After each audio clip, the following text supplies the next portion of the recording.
OFW, kadama ng Middle East, hindi ito basta-basta. Swertihan lang mga kababayan.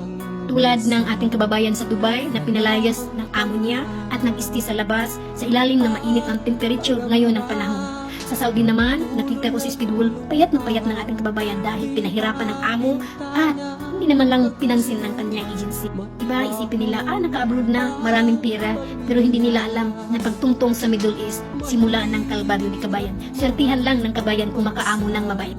Ang kababayan natin na OFW na mga kadama na katulad ko, magsisimula yan magtrabaho 5 o'clock until 12.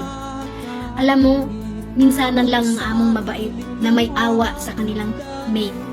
Maganda pakinggan o basahin ang law contract ng kadama na weekly may pahinga.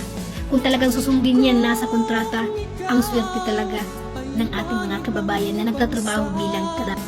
Ang gobyerno, maraming programa para sa OFW, pero hindi namin mapipili. Para sa akin, ang bagong batas na pinatupad para sa kadama ay isang dekorasyon lang.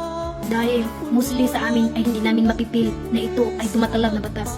Pahinga weekly ay bihira lang ang among magbibigay ng ganyan. Minsan, hirap sa pahinga, hirap sa pagkain, hirap pa sa pagtulog. Yan ang OFW.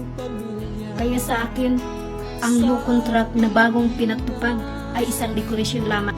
Dahil ang bagong batas na pinatupad ay hindi namin nakukuha o napipil man lang na ito ay nagbabago. Kaya minsan ang ibang mga kadama ay natatamaan ng depression. Pero tiniis namin dahil may mga pangarap kami sa aming mga pamilya. Kaya minsan si kabayan may problema sa kanyang pamilya, dagdagan pa sa kanyang employer na walang puso, hindi man lang makabigay ng pahinga, hindi lang makabigay ng tamang pagkain at tamang tulog. Kaya si kabayan natamaan ng depression. Iba nating mga kababayan mahina ang loob, kaya umuwi bangkay na. Alam mo kung sino magaling na artista? Alam mo kung sino ang magaling magdrama? Ang mga OFW ay kayang-kaya nila ipakita na masaya sa media, pero talagang hirap na hirap sila.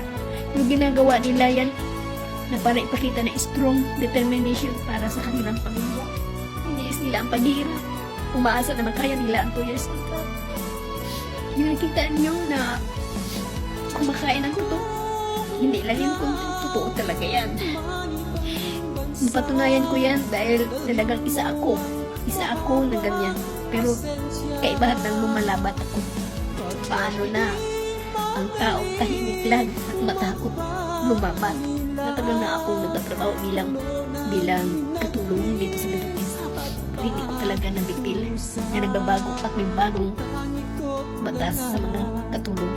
Dahil ang batas ay nakasulat lang at hindi ginawang katotohanan. OFW bagong bayani ng ating bansa. Pero sana naman maging bayani buhay, hindi bayani patay. Sana ang ating gobyerno sa Pinas, i-monitor nila kung may embassy sila bawat lugar may embassy. Pero sabi nila, ang embahada daw hindi yan namamansin. Sinubukan ko nga, nagme-message ako. Totoo nga, hindi nga nag-send. Kaya, English lang si kabayan nasa sitwasyon na hindi maganda. Parang nangyari sa kung nga sila na pinabuos mo at dali-dali mag-visit kasi nagbibigay na sila ng address. Dali ang mapunta. Hindi ka agad mag-reply. At sana ang ating gobyerno sa Pinas gumagawa ng monitoring para sa ating mga kababayan na katulong sa Middle East. At sana ang bagong batas na pinatupad ngayon ay hindi lang nakasulat kundi bigyan ng kapangyarihan na makatotohanan para kaming mga OFW o mga katulong dito sa Middle East ay may pag-asa. At sana darating ang panahon ang bagong batas ng katulong dito sa Middle East ay maging katotohanan na at maging totoo.